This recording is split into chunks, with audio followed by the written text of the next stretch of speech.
I have to make a video about this. I'm on the way to work. But yesterday, I was listening to Ken Peters' prophecy from like the 1980s, where God gave him a dream vision about tribulation. And at some point, like towards the end of the dream, he's talking about where they're basically getting martyred for their faith, and the guy that's, executing them has this sword, and he describes the sword as kind of like a rounded, curved blade with one tip and another tip. And he had never seen the sword at that point. And then as he's continuing to describe the dream, he talks about something that happened to him in the natural.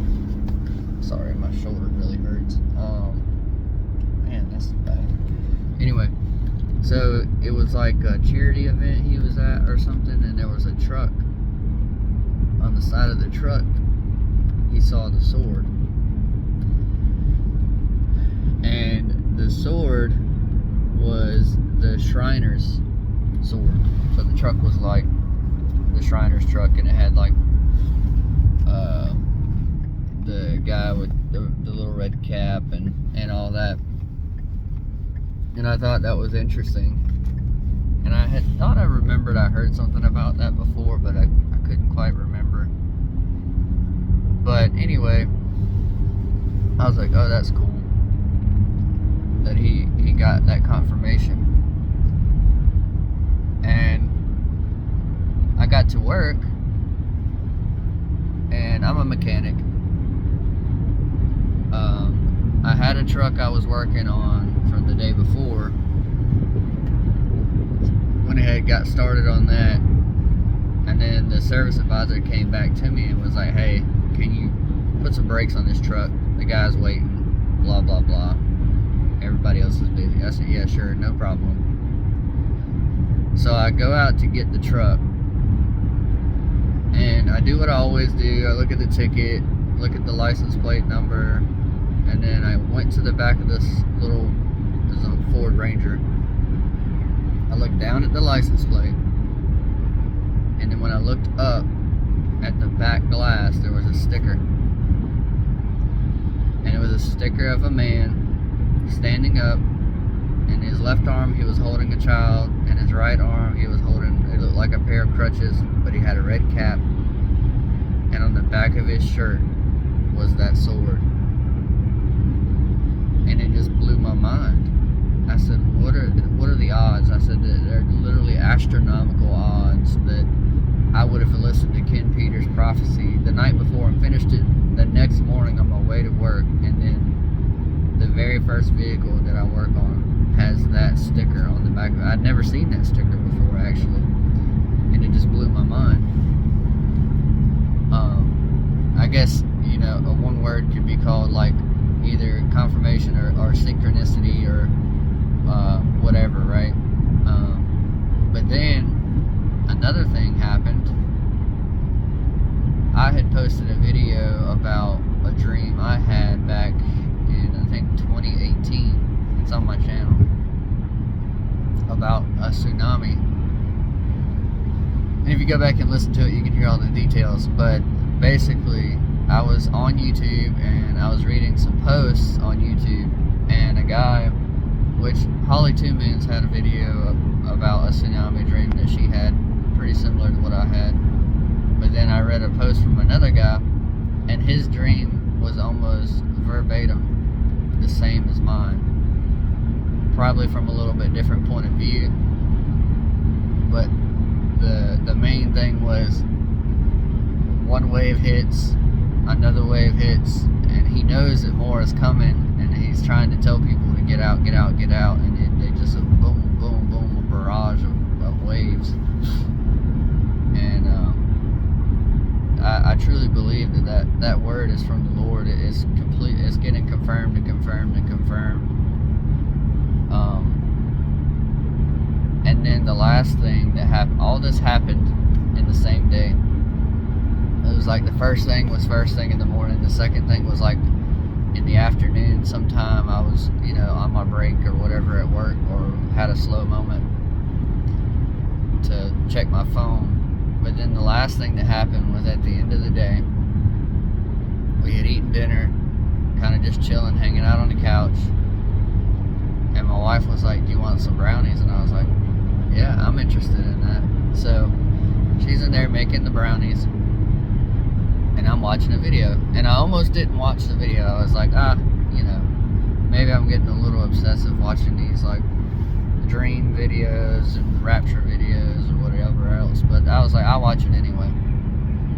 So I'll watch it, and the lady's like, "This dream wasn't long. Basically, long and the short of it, everything went white in her dream. Like, everything went white. And then the Lord was like, she heard, what she thought was God's voice. And he said something about he was coming. It was not a lot of words she said, but something about terrible, blink of an eye, be ready or whatever. It was something like that, along the lines of that. And she said that her husband, she gave a little bit of backstory about him. He's a construction worker, and he'd been working really early mornings, like 3:30 in the morning, because it was so hot outside, because it was the summertime. It was like August or whatever. So, get up before the sun comes up, kind of work in the cool a little bit. But she said something that gave me goosebumps as soon as she said it, because I had never heard anyone say it before. But she said, fish. And I said, what? She said, yeah, that's my husband's nickname. I've just always called him that. And that blew my mind, because my nickname is Fish. And people always think it's weird when I tell them, or if they hear my wife call me Fish, because they're like, that's such a weird nickname. And it kind of is, yeah, but like, it just fits, it works, it always has. Because when we first met, the whole thing was in Finding Nemo, when Nemo's upside down in the bag, and then the little girl shakes the bag. It's like, "Fishy, why are you sleeping?" I was always really sleepy because I worked a lot, and I was kind of sick. But so that's where it came from. And I always really liked to go fishing too, so it just all around good nickname for me. And as soon as I heard that, I had to stop the video, and I went into my wife in the kitchen, and I said, "Stop what you're doing." I said, your mind is gonna be blown when you hear this. And she said, "Okay." She's like, "Whatever." How you tell somebody you're gonna blow their mind, and then they never believe it. So I rewind the video, like skip it back to like the beginning, not the very beginning, but where she kind of tells what her dream is. I said, at least hear the lady's dream, and then you'll hear the part that will blow your mind. And so I play it back for her, and as soon as the lady says it, she looks at me like with her mouth open, her eyes wide, and she's like, "What?" And I was like, "Exactly." And she said, "I got goosebumps." I said, "I know, I did too." And she was like, "That's crazy." Like, it literally blew her mind, like I said it would. And it was just one of those things. To me, it was like a confirmation for the entire day, and it was really edifying, and it blessed me, and it blessed her. So yeah, that's pretty much what I have to say. I hope this video helps somebody. I'm gonna post it a little bit later. Thanks guys, bye.